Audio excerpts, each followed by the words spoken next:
Good afternoon all. My name is Talha Köse. I'm the director of SETA Brussels office. Today we're going to talk about a very important topic with very distinguished scholars and experts. As you know, last week there was a very important meeting, NATO summit. And in the Madrid summit, NATO declared a new strategic concept. So this strategic concept was being discussed for a while. However, the ongoing developments in the Russian invasion of Ukraine changed some of the outlines of this strategic concept. However, the ongoing debates about Europe's strategic autonomy, Europe's contributions to NATO's security, and other challenges and other issues in the coming term was incorporated in this report and incorporated in this. And the last one was issued 10 years ago, and since then significant developments have appeared. We have experienced a pandemic, and also a significant aspect of this strategic concept is the incorporation of the Asian dimension. So China was mentioned. Russia was portrayed as one of the most significant strategic challenges, and nuclear issue has been mentioned, which is one of the significant aspects of this model. And all these developments also put Europe as well as Asia at the center of NATO. The European side is that in the previous strategic concept, Europe was an island, a place for peace. However, with the Russian invasion of Ukraine, war came to Europe, and it seems that the consequences of this will continue for a while. So today, we will discuss the significance of Madrid summit and significance of this new strategic concept for the European security, how Europe will respond, how the main actors, including Turkey, definitely will respond and shape their policies, and what will be the natural consequences of this summit and new concept. So we have very distinguished three speakers today. Our first speaker is Ms. İpek Tekdemir. She's a political analyst and strategical communication advisor in European Parliament. She has MBA in postgraduate from European Diplomacy Academy. So she has been appointed as invited associate professor for academic year in 2020 in Romania. And her professional career is focused on strategic communication, sustainability, capacity building. So her research interests include Turkey, Central Asia, Middle East, and she is the general secretary of EU-Turkey Friendship Group. She has been writing, commenting on these issues related to Central Asia, European security, Turkish-EU relations, and a very important friend at Brussels. So Ms. İpek Tekdemir will be talking about the main aspects of EU's role in NATO's security. So I would like to start with a question, İpek. So as you follow the developments in Brussels, of course, this recent report has, and also the developments with regard to Russian invasion of Ukraine, a significant issue of security became priority area with its different aspects, including food security, nuclear security. So what do you think? What is EU's role in defense in the view of NATO's strategic concept? So is there a significant place for EU? I mean, debates related to strategic autonomy definitely is part of this, but the earlier debates related to PESCO has been, gone for a while. So what do you think? What is EU's does EU have a specific role in this new concept? Yes, thank you. Thank you very much, dear Dr. Köse, for having me here today. Indeed, it is a very timely panel, and I would like to greet our top other panelists today who are with us. When we come to your question, let me respond in the following way. My background is in the defense field about 12 years ago. I was mainly covering defense and security issues in South Asia and the Middle East. I was, of course, following closely of the NATO activities. Afterwards, I worked several years on international cooperation and strategic communication. In a nutshell, I wanted to promote multilateralism, multilingualism, and therefore strengthening mutual international understanding. However, what we see today, it is really hard to believe. We are witnessing an unpredictable period. We are in the midst of a multi-level crisis, including energy, as you mentioned, and the food and the basic needs of human beings. The Kremlin's invasion of Ukraine changed the conversation about transatlantic security relations. Russia's war against Ukraine shows why NATO and the European Union are both essential for European security. And the two offer different yet complementary models for organizing the continent's defense. NATO unveiled its new strategic concept at the Madrid summit last week, a guiding document outlining the enduring nature of the alliance. It is complete break with NATO's strategic concept from 2010. This document reflects a completely new chapter. Firstly, outlining core tasks, deterrence and defense, crisis prevention and management, and cooperative security. Secondly, assessing threats like terrorism and Russia. And as expected, it is also discusses the rise of China. I believe Russia is already discussed enough. Regarding China, I would like to highlight here today, in particular, that China is strengthening its military presence in Central Asia. Only recently, Chinese military bases were discovered in Kyrgyzstan. Many others could still be kept secret. We don't know. Moreover, China is actively engaged in supplying surveillance technology to Central Asian countries, and which, on the other hand, could have problematic effects on civil liberties in Central Asian countries. And also, it could allow China to exert undue control in the region, which is very important. And the terrorism is mentioned as the largest asymmetric threat to allies, citing instability in its southern neighborhood, particularly the Middle East, North Africa, and Sahel regions, as part of NATO's 360-degree approach. This strategic concept specifically outlines NATO's major threats in the present security environment. Overall, the strategic concept offers a concrete framework for the future of the alliance and offers much needed update to the 2010 version, as you have mentioned. The new Madrid strategic concept will serve as an important guiding document for the coming era, characterized by more contested security order. NATO has shown itself to be indispensable for Europe's security and the best guarantee of the national security for a growing number of countries. One of the most important consequences of the war in Ukraine has been Finland and Sweden's application to NATO, two countries with all the credentials and military capabilities to contribute positively to the alliance.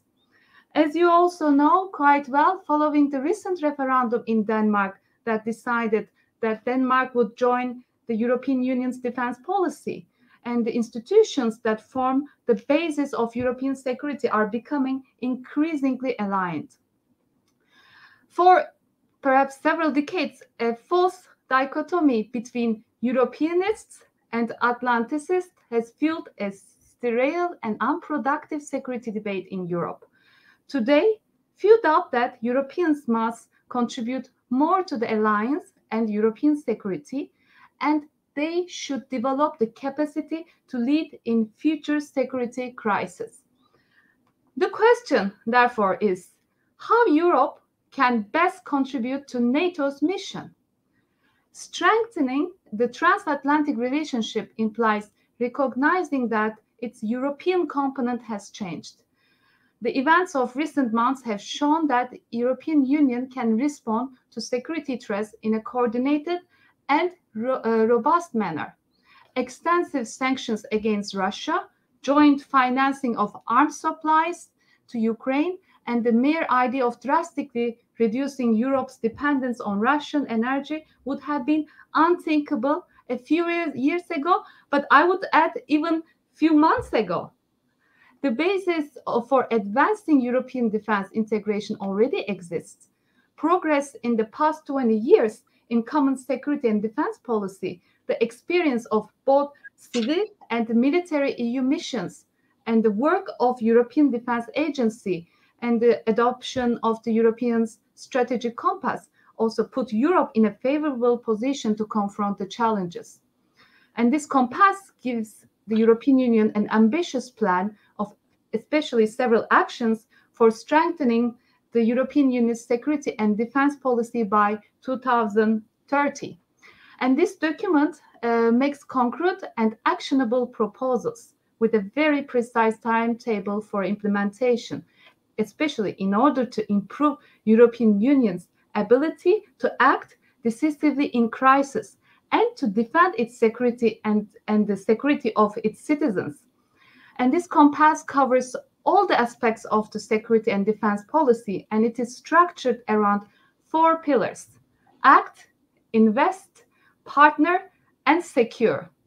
And the willingness of national public and EU institutions to finance joint projects to strengthen the European defense sector is an essential first step. I was in ILA last week in Berlin, and I had the chance to visit also defense companies and European defense companies. I had an opportunity to see the recent products have been developed and how the projects are accelerated to display in this exhibition. And what we see now, the German government, especially with the recent policy shift, nearly doubling defense expenditures this year, about 100 billion euros.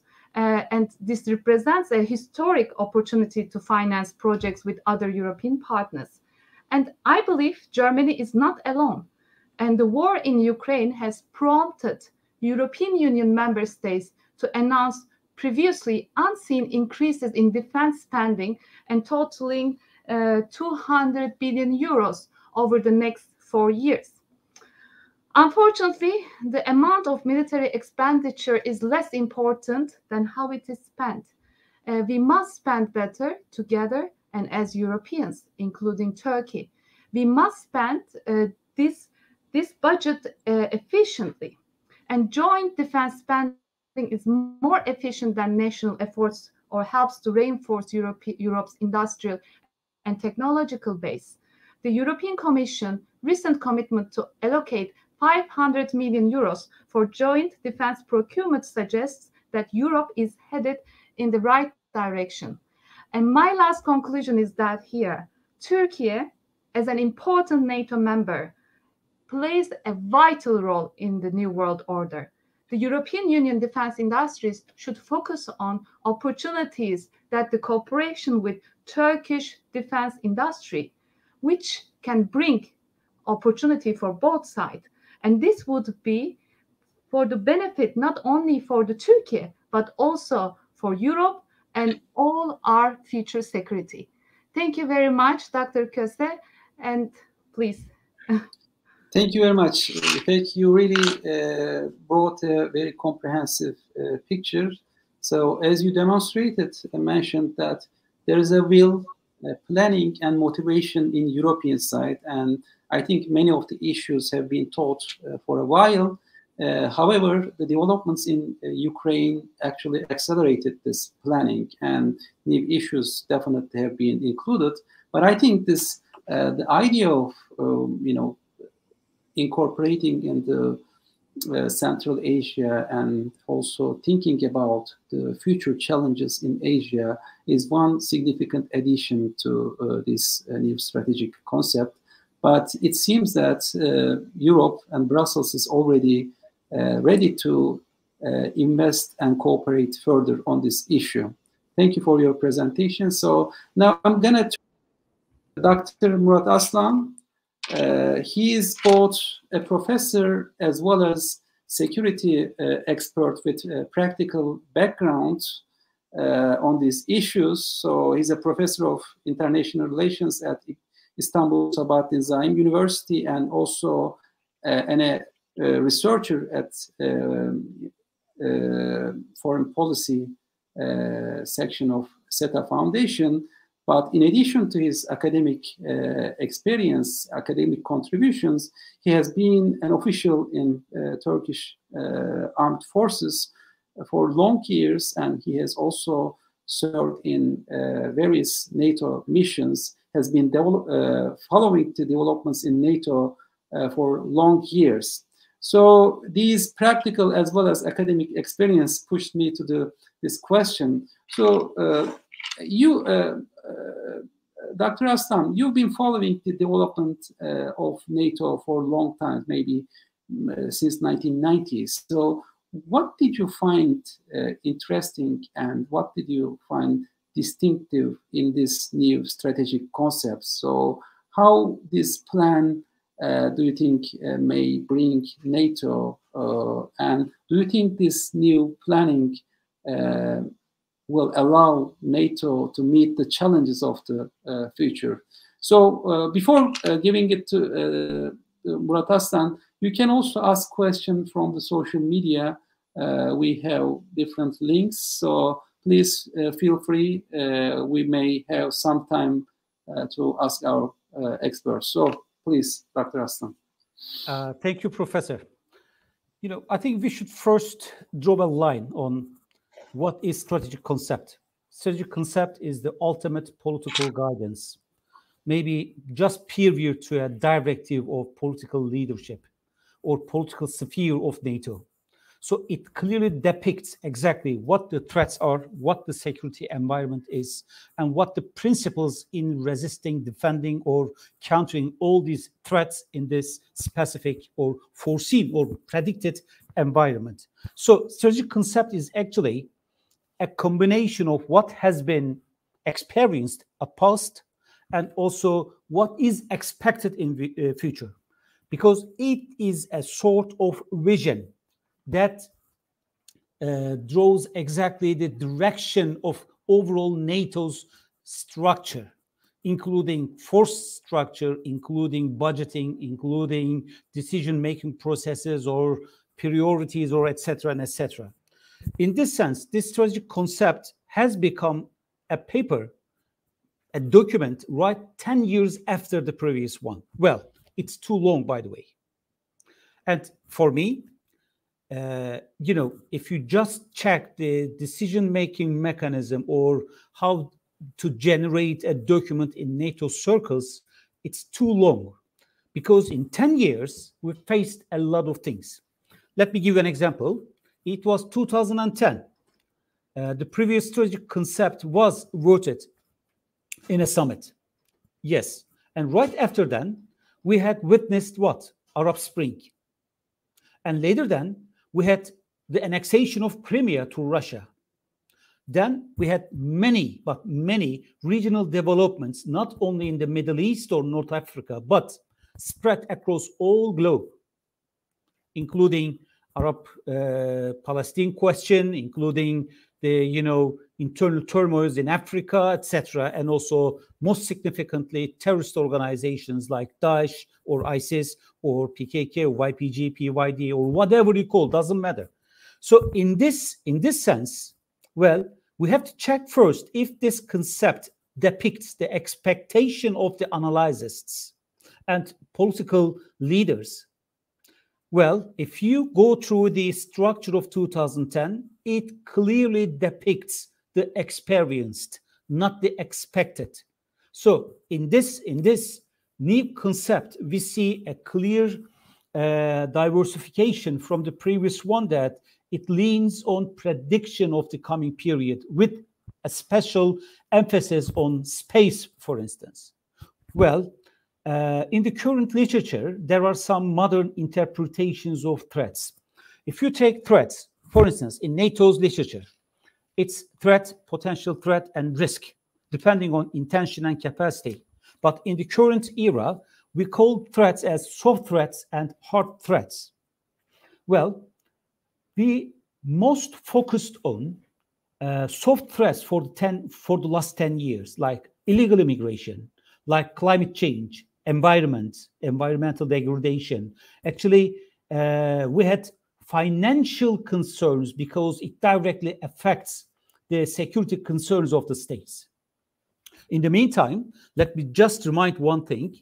There is a, paradigm shift in assessing or interpreting security for the last 30 years, starting from the studies of Barry Buzan, or, many scholars may be addicted to, alternative international politics readings. So in the current strategic concept, we have the reflections, impact of these new readings of both soft and hard threat types, and in the meantime, security widening and deepening in the literature. On the other hand, there are some things should be delineated in the new concept.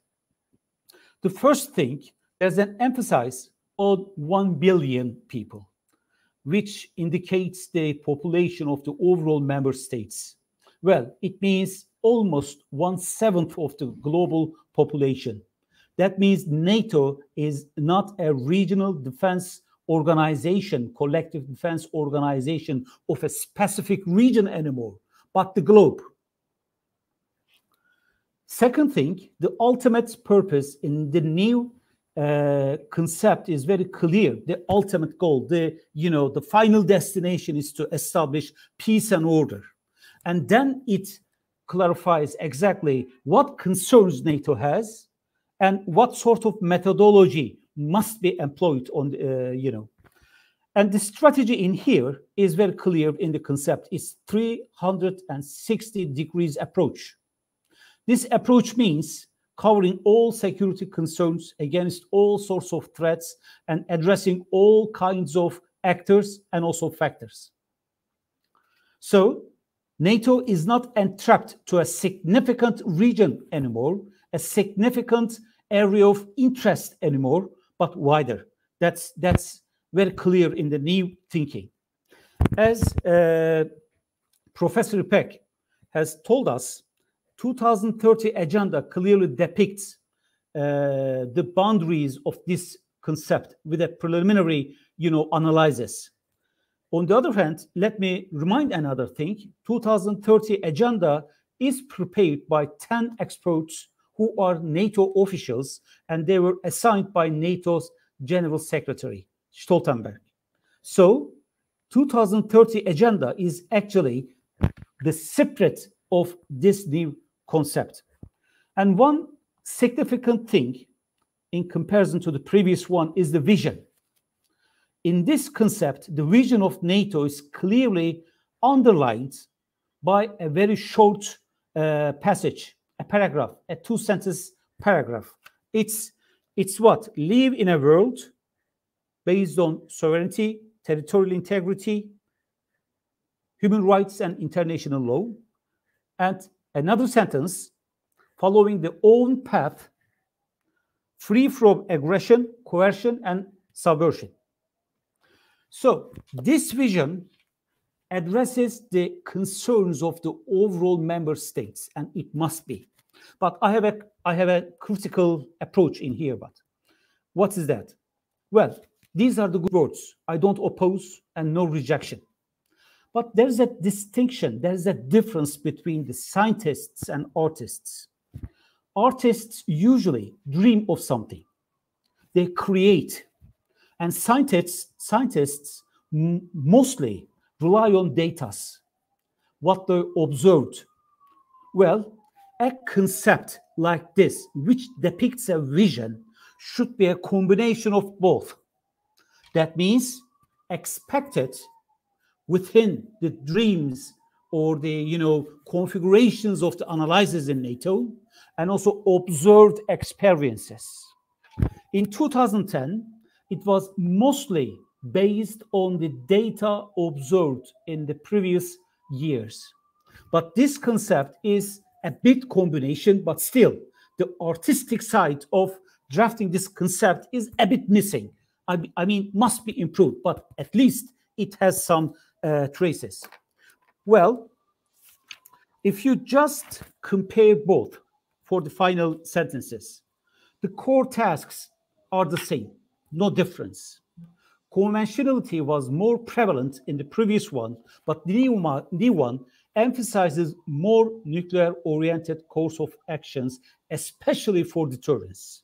Well, the previous one had also designated nuclear options, though. The current one is more prone to nuclear balance, maybe because Russia and China does have them. Well, the previous one underlined beyond the borders just to designate the geographical limits. But here in the new concept, and for me, it must be discussed one more time, even though it's approved. It's China, Russia, Indochina as a region, and also some certain intangible factors like authoritarian regimes. On the other hand, cyber, space, environment, climate, well, we had some traces in the previous, but now we have a wider delineation of these new emerging concerns. Well, as a final word, the new concept is more focused on human and humanity security in comparison to the previous one because it was more state-oriented. So that's all for me. I think my time is up. So let me just word for you, sir. Thank you very much, Dr. Aslan. So as you mentioned, this new concept is 360 degrees more comprehensive and includes new challenges, which is very distinctive. And also in terms of regions, I think it's also both in terms of issues as well as geographical regions, it is a very comprehensive. However, the highlight about nuclear is, I think, significantly, we need to, mention this issue as, at least demonstrating some strength against the potential challenges. I think this is a very significant issue which needs to be mentioned. Maybe the stick part of the NATO is mentioned more strongly here, and also geopolitical coverage of the NATO is also portrayed in a more comprehensive way, which needs to be highlighted, which also brings new responsibilities as well as new, strengths to both, all members of this alliance. So thank you. We'll have some other issues, but now I'm gonna switch to our third speaker, Mr. Zafer Meşe. Mr. Meşe is the coordinator of SETA Foundation in Berlin. He has been active in politics as well as think tank world for a long time. He has worked as the senior advisor to Christian Democratic Party in German Bundestag and has some experience in private sector as well as some other areas, has been working on international security, European policy, and European security. So, Zafer, my question is, as you know, in the last couple of years, the debates about strategic autonomy or French President Macron's touch on, NATO is brain dead. And also in Germany, we know that security issues has been undermined for a while. So what do you think about these new debates about strategic autonomy, about, this undermining the impact of NATO in European security? So do you see a change in this conceptualization and how it is reflected on Berlin, Paris, and other capitals in Europe?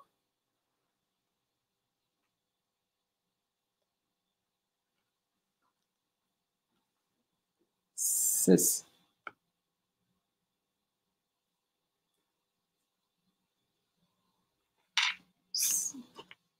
Voice.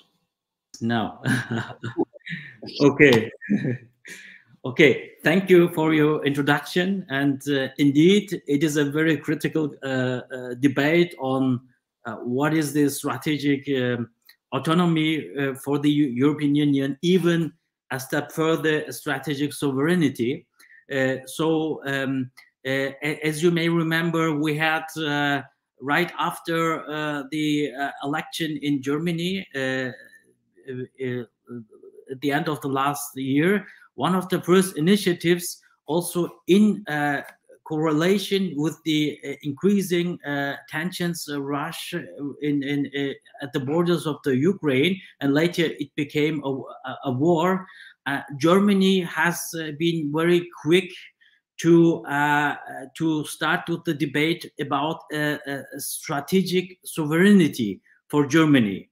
And I think it was not by coincidence that several weeks later also the European Union published its long-awaited concept on strategic autonomy as well, strategic concept, I would say.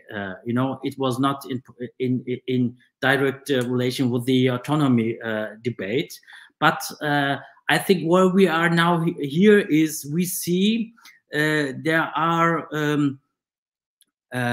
common grounds when we look at the NATO strategic concept, the European strategic concept, and the German one. So, and France already has its own strategic concept. They didn't change so far. But it is a little bit different. But let me first tell you, ask you, what does it mean, the strategic autonomy or sovereignty for the European Union? It means that the European Union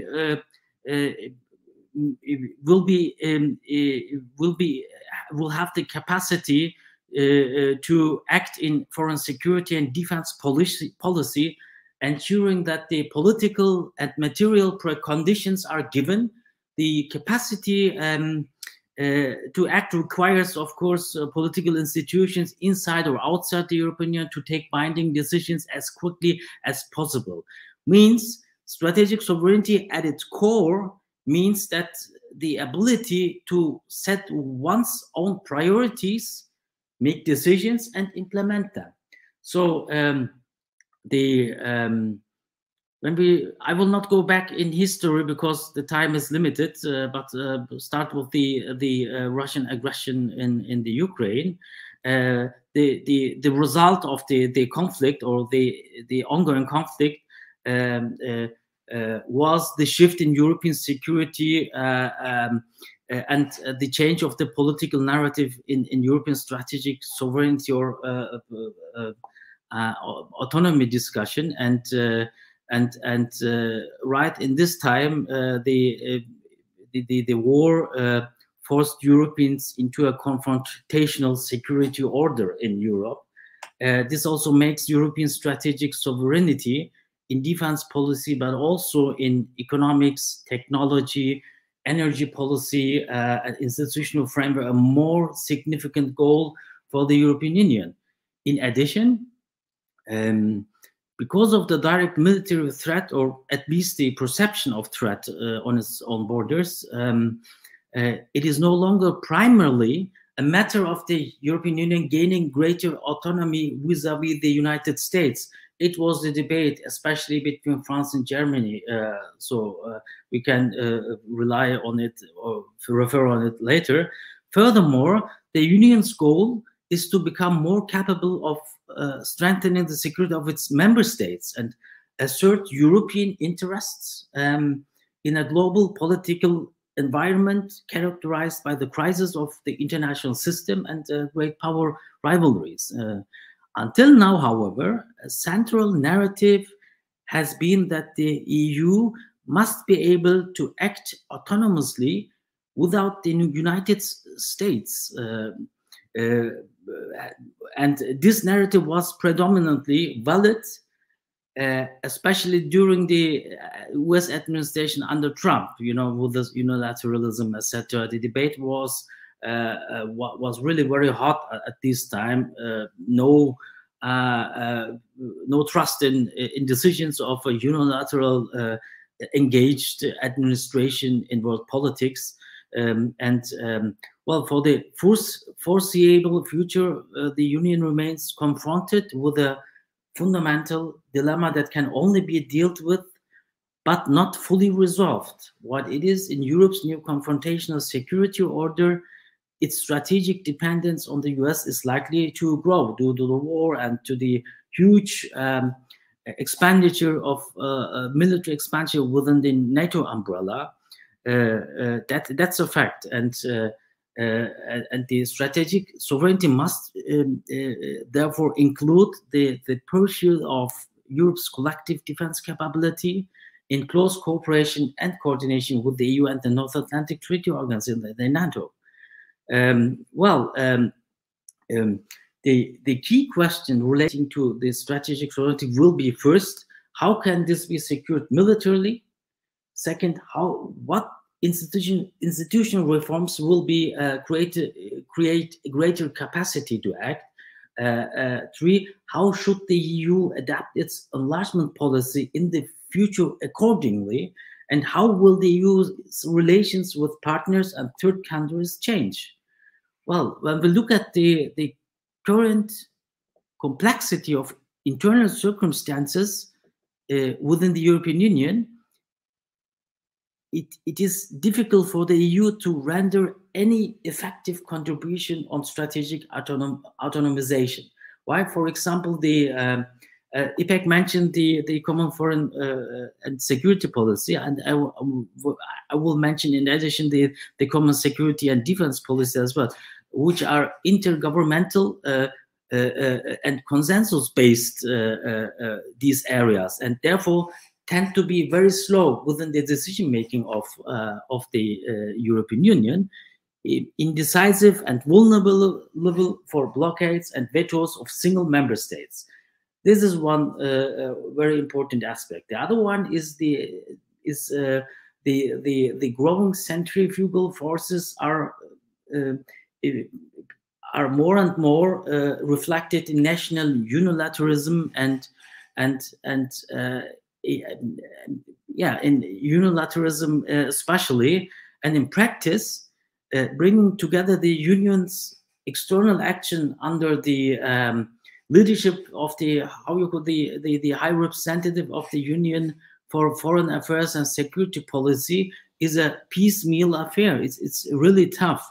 That includes the spectrum from external trade policy through sanctions, institution building and humanitarian aid to civilian military missions. The European Union is often far away from collective positioning and action on the international stage. Why? Because the larger EU member states, such as France, of course, in particular, enjoy access to alternative forums. What is it? I mean, they are a member of the Security Council of the United Nations and have other platforms where they not only advocating the common foreign security policy. Disparate loyalties, contradictory interests also ensure that almost all political conflicts with major powers like the United States, China, or Russia almost inevitably also generating friction within the EU. We can see it in the Russia policy. We can see it in the China policy. We can see it which countries are closer to United States than even within the European Union. So if you ask if you have an opinion poll and even ask the governmental representatives in Poland, they would prefer to trust NATO's deterrence policy than the European Union's deterrence policy, for example. Well, I would say EU will face all these challenging questions, and I'm afraid the implementation process of this undertaking will be painful and will take time. Especially, there is a giant attempt to manage to go into institutional reform.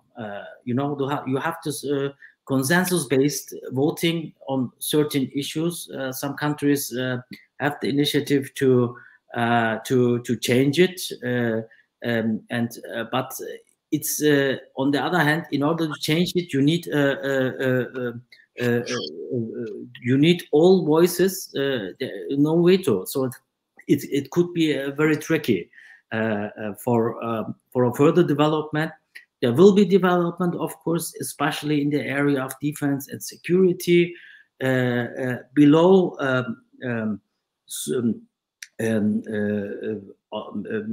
strategic sovereignty level, but a strategic sovereignty level needs the framework of kind of a legal country status. You know, it is a supranational organization with the parliament, with the commission, and of course with the European Council, Council of the European Union.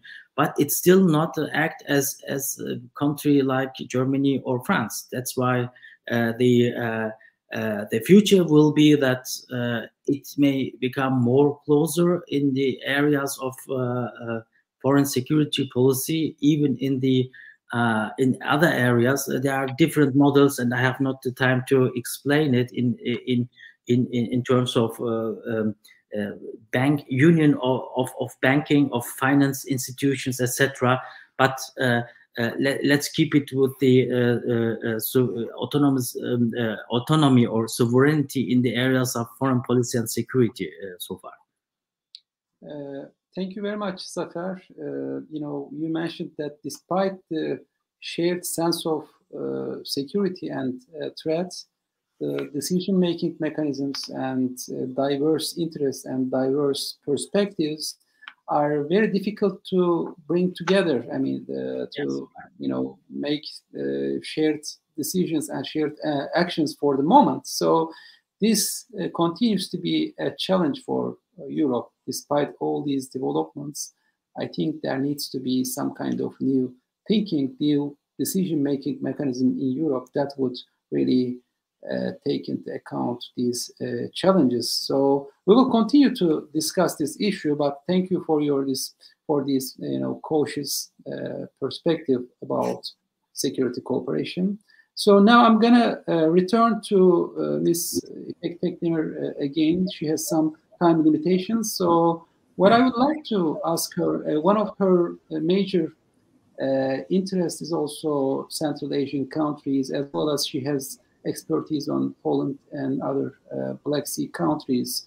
So as we mentioned, one of the distinctive features of this, I think, strategic concept, which if I compare it to the other ones, that China and Asia is one of the central, you know, central issues in this. Mm-hmm. So what do you think? How will Central Asia and other Black Sea countries will be affected from this concept? Does this bring further cooperation with these regions, or do you think this will also bring some risk to those countries? So what do you think will be the most negative sides of these strategic reassessments? Yes, thank you very much, dear Dr. Köse. And I was very interested to listening also our other top panelists. Thank you very much. And now, of course, that the Russia invasion of Ukraine is we all mentioned that is reshaping the notion of security in Europe. But we sometimes forget that in Central Asia, especially Central Asia, is no exception to this new and dramatic strategic reality, where security engagements is becoming increasingly relevant, as I mentioned also in my first intervention. And while Kazakhstan, Kyrgyzstan, Tajikistan, Turkmenistan, and Uzbekistan continue to pursue their independent foreign policy in the region, but they are facing increased pressure from their many neighbors. And let's face it, to the east of the region lies a rising power of China, to the north lies Russia, while to the south a Taliban-led Afghanistan and Iran, and to the west the gas and oil-rich Caspian Sea. So this strategic location especially makes Central Asian states more important for several global and regional players. This is both due to the factors like trade and connectivity, but increasingly also for interventionists, militaristics, and security purposes. For Russia, the region is a part of its perceived historical sphere of interest. And next to the closed-by market and transfer route for products to Europe, and China has traditionally seen the region through a geo-economic and geopolitical lens. So China's interests lie in protecting its own investments in the region while battling extremism and drug-related criminality in and around its border region, mainly in Xinjiang. Furthermore, in the long run, China's and Russia's interests may not be aligned in the region. Already now there are signs that the traditional division of labor, where Moscow prioritizes political and security relations, while Beijing is focused solely on trade and investment, is losing its meaning. So considering the European Union's fast-moving needs and advances in energy diversification, security and defense, it's Europe's interest to be actively involved in the region and offer Central Asian countries as well as their societies possibilities to uphold their strategic autonomy between these two major autocratic powers. So for an active re-engagement in Central Asia, I think European decision makers need not only to understand the local power dynamics, but equally the goals and the multifaceted means by which Russia and China will weaponize the region to gain influence. As Turkey is the only country, I would like to repeat again, that keeping the balanced diplomacy also to Russia and China, as well as to Central Asian countries. I would like to add here, without Turkey's involvement in the region, Europe cannot speak about the security of the European future.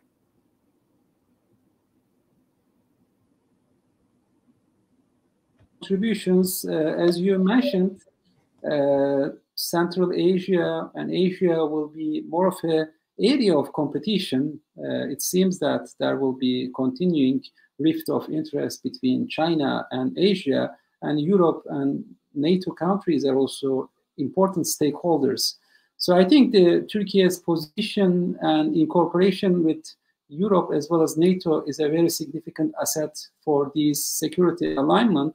And it seems that in the coming years, nowadays, we don't see a significant rift between China and Russia, but it seems that their geopolitical interests do not overlap completely. So we'll see a significantly different picture in the coming years, but you know, this may take whoever plans longer, you know, and in a more deeper way, will be more significantly influential in these areas as well. So thank you very much for your contributions. We know that you have some time limitations, but we'll continue our debate. Thanks a lot. Thank you very much. Mm-hmm. Now I'm going to turn to Dr. Murat Aslan. As you, for Turkey, from the perspective of Ankara, this summit was very significant. So almost everyone in Turkey, experts or not, were following the development. Of course, it was related to the mini summit between Turkey, Finland, and Sweden, as well as the NATO Secretary General. But we also know that, you know, this summit also highlighted Turkey's significance for NATO's long-term strategic planning. So what do you think? What is the significance of this summit for Turkey's position? And does this bring new challenges, new risks, or what kind of new opportunities do you think this new strategic concept brings to Turkey? Thank you. Really a good question and very hard to answer, because if you just try to have the eyeglass of one specific country, you must know all the dynamics, all the factors. Well, as a Turkish scholar, I think I have to know it, and I have to answer this question. Thank you so much. And in responding this question, the method should be observing the events. I mean, what happened, and then this summit brought what? Because a comparative analysis like this will satisfy the expectations of the audience. Well, it's very clear. The Russian aggression in Ukraine is a turning point in security perception of the Western Hemisphere. Or, in other words, right after a meeting in Rome, Lavrov's speech designating the sphere of influence of former Soviet as the new area of interest of the Russians is another turning point and a reference point. In this sense, this aggression, actually, please, just let's make something clear. The Eastern European countries continuously emphasized the Russian conventional threat with its persistence and continuity. But in the previous concept and the summits, the Western, I mean, the West of the Western Hemisphere preferred to sustain a policy of appeasement towards Russia, reminding the British appeasement towards Germans just prior to Second World War. So we invented something, actually reinvented something. It was what? The probability of conventionality in this age. And we had forgot, for instance, geopolitics, geostrategy, and we had forgot the classical balance of power politics or bandwagoning of states to the stronger ones. Now, at this age, right after this aggression, we recalled all of the old concepts just to redesign ourselves in accordance with the parameters obtained right after the Second World War. In this sense, the Turkish gaining is first geopolitics. Now, the escalating relations of the US and Turkey, the escalating relations of the EU and Turkey. Well, it's crystal clear that now we have just entered a phase that we can mend it, maybe disregarding some hot topics, maybe by freezing it. So the gaining of Turkey is actually going back to the Cold War era, because now we are in a new Cold War. Whatever you call is not that much important. And I call it as ice break era, because right after the demise of the Soviet Union and end of the Cold War, there happened a certain, icy season between Turkey and the United States right after March 1st failed decree in the Turkish parliament that permits the trespassing of the US soldiers to Iraq in 2003. So now we started to break that ice. That's the essential, gaining for Turkey. Another issue that's really clear is, NATO and EU just understood the prominence of Turkey. I mean, it's not just to praise the Turkish position in this geography, but it's a reality. Why? First, let me take EU.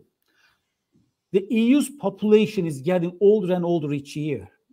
Well, they prioritized prosperity rather than military spending, as Trump complained. And what happened? They now have no clear military capacity to counter a strong conventional threat.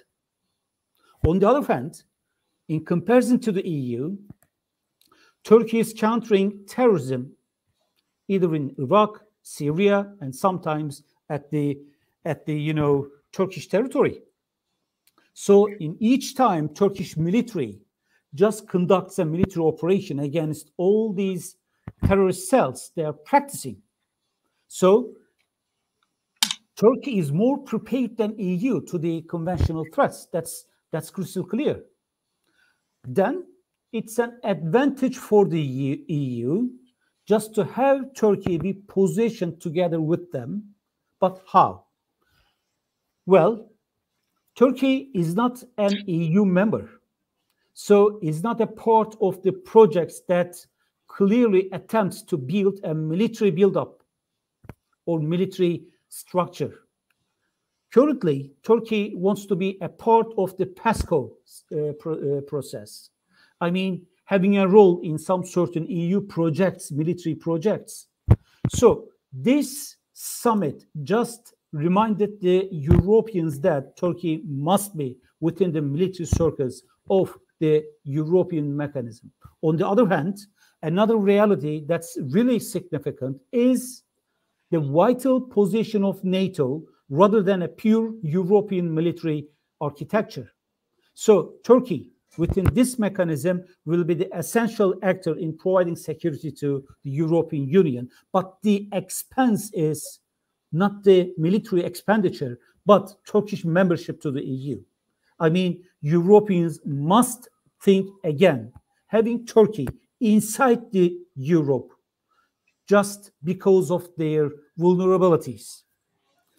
One final thing, sorry for extending the discussion, one final thing is the need diplomacy. Well, as Zafer Bey just delineated, strategic autonomy is the current mood of the diplomacy. But now we understood something. We must have a window open just to see the other actors, the neighbors, and in the meantime, have somebody to communicate with the neighbor as a member of the family. And Turkey's position is in this frame. Soft power of Turkey, mainly upon the societies of the other communities, is an advantage for the Europeans and also the Americans.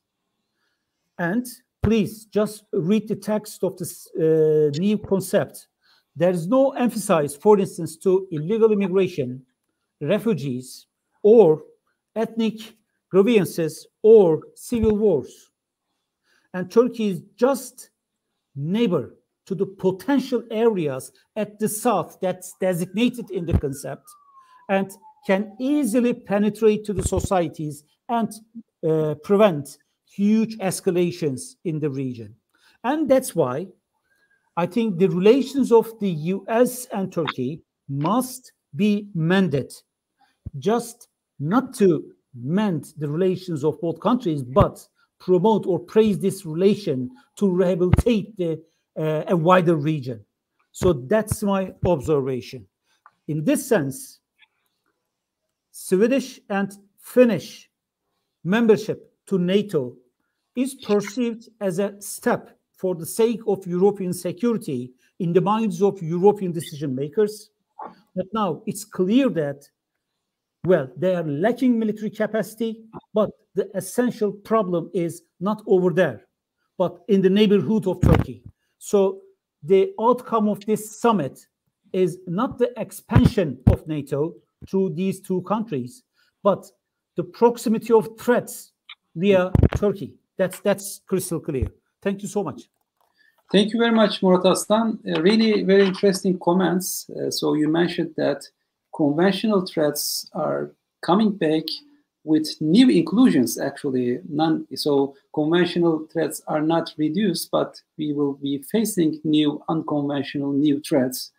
And, you know, this necessitates further cooperation, which was frozen for a while after the Cold War.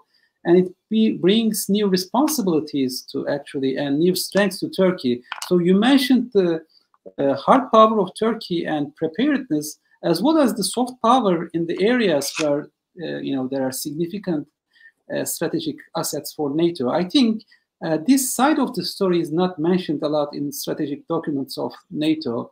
I mean, yes, Turkey has always highlighted as one of the significant militaries in the NATO, but Turkey's soft power in the critical areas is even more important, probably, for the long-term interest of NATO. This is, I think, a very important highlight of your presentations, and thank you for mentioning those issues. So I'm gonna now return to Zafer Meşe. Zafer, as you know, the ongoing debates in Germany, France, and Italy are really giving mixed signals. As you know, there is a Social Democrat, Green, and Liberal coalition in Germany, and they are forced to take some decisions that are not conventional to them. So they are forced to return to coal plants and also invest in military and bring new security issues as a priority areas for their policy planning. So, what are the major transformations do you think this new concept and new security, new threats will have on Germany, especially domestic politics as well, because as well as France, we know that this ongoing war in Ukraine already transformed the political landscape of Europe. And it seems that this will have even longer term interest. So what do you think the significance of this new strategic concept, and as well as this the Russian invasion of Ukraine will have impact in Germany, in France, and other significant European countries? I mean, first of all, the strategic concept is a theoretical framework, is a paper. You have to you have to start with the implementation process, which is not forgiven, or I mean, it is not automatically a part of the process when the German government declares that they will increase their budget and that they will provide more financial support to NATO and will focus on the autonomous initiative for autonomy for the European Union. We have to see the relevant steps. What we see now is rhetorics, especially in Germany, and it's not different in France. But we have. It was really a surprise that we had all of a sudden, after the war has begun, after Russia attacked Ukraine, that we saw the first time, not the first time, but it was a little bit very strange to see the Green Party, a party previously a party of peace and a pacifist party against war, that they were the hawkish wing within the coalition, and they pushed the chancellor to have a hard stance on Russia, and also pushed him to come to a paradigm change in the foreign and security policy, especially with regard to defense policy. Germany is far, far away from producing deterrence from its initiative, because the 100 billion fund, it's a one-time a budget, which is not officially in the German government's budget. It's kind of we call it a Sondervermögen, a special fund, which is excluded from the debt structure of the German government's budget. And of course, in the meantime, the second promise that Germany will provide 2% of its GDP for NATO. They now changed it. They refrained from this position, and they will say we will aim to, in a way. And of course, on the ground, it has nothing changed in terms of the further step for the German or the European autonomy in coordination of the two really big players in the European Union, France and Germany. But the perception of threat, I mean, is led to a public debate where we can see that there are some steps they gonna be taken within the next months. We had elections in Germany, and it was very from timing here not very favorable for the German government to become a new government, the government in a times of really challenges, in a critical Zeitenwende, in times of a new era in a negative sense. But we had also elections in France, so these two countries have to reposition themselves. Germany is already on the way, and France is another issue. France has the president was elected as for his second term as president, but it was a devastating loss to not being able to control the French Parliament. So when we look from this perspective, then the European Union, even with Germany and France, will take a lot of time to reshape the European Union in terms of security and defense, in order to become a global actor with the power of deterrence in internal and external. But when we look at the level of cooperation, we have, as I mentioned before, there are also rivalries between these two countries, and these rivalries or the competition, they harm as well the dynamics of the further institutionalizing of the European Union. So I think what we will have in terms of the strategic orientation, I would say, in foreign and security policy, we will in the mid or even in the long term, we will have still a very close close cooperation with the United States within the umbrella of the NATO, and we will have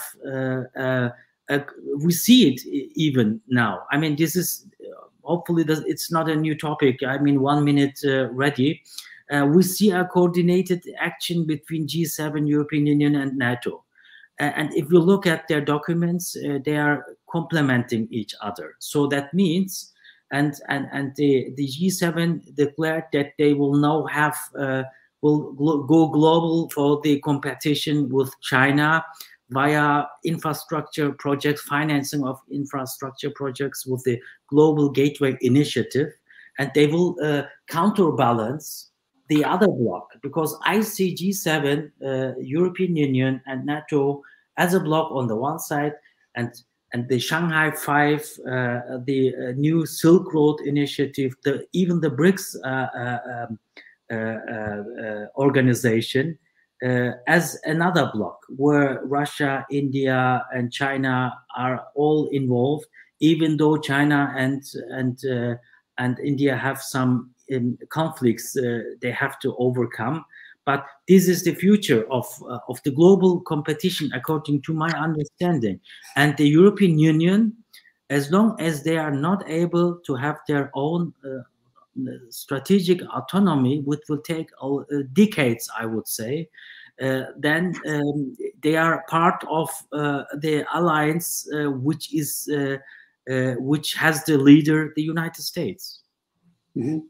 Zafer, a follow-up question. I mean, are the Europeans concerned that the US may lose interest in European security, or will be less willing to coordinate with Europe? Is there such a debate in Europe, or do you think this sense is strengthened in the last couple of months?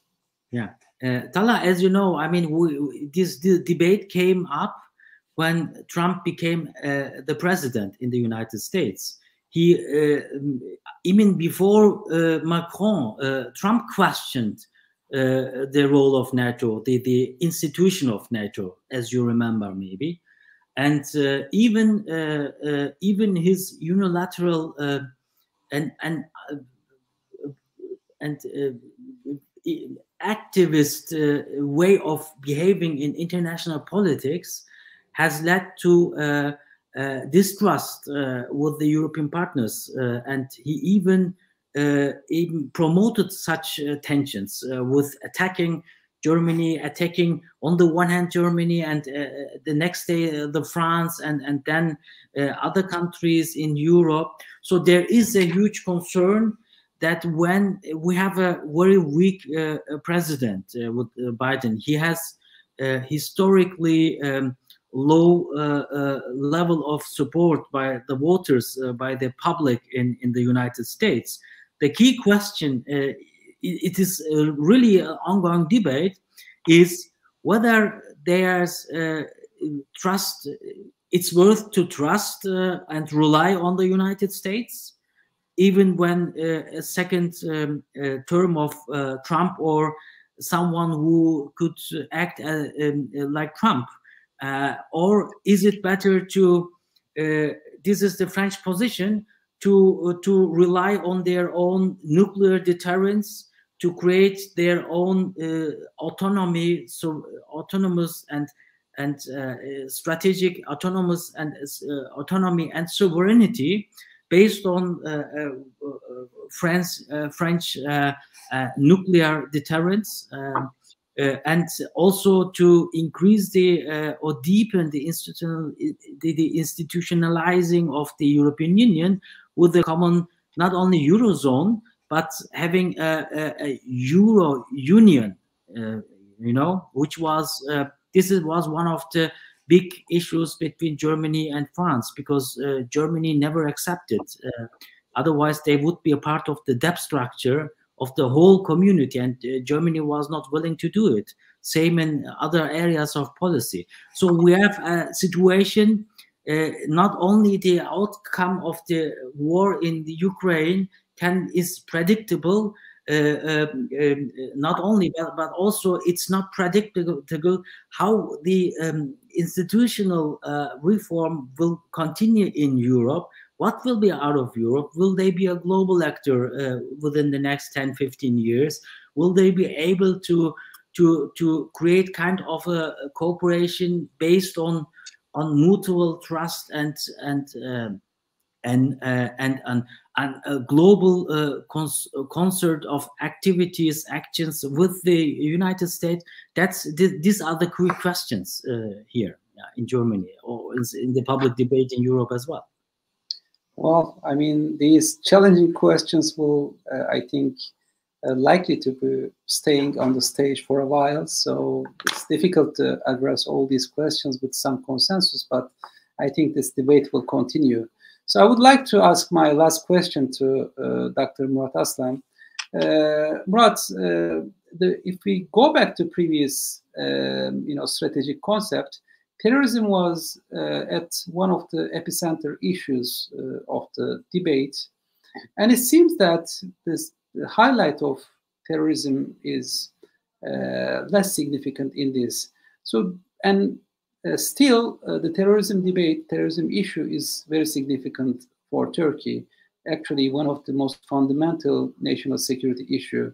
So, do you think the Europeans and other NATO members closed the chapter of global war on terror, and how likely do you think they are gonna invest and cooperate on this challenge, which is a very significant issue for Turkey?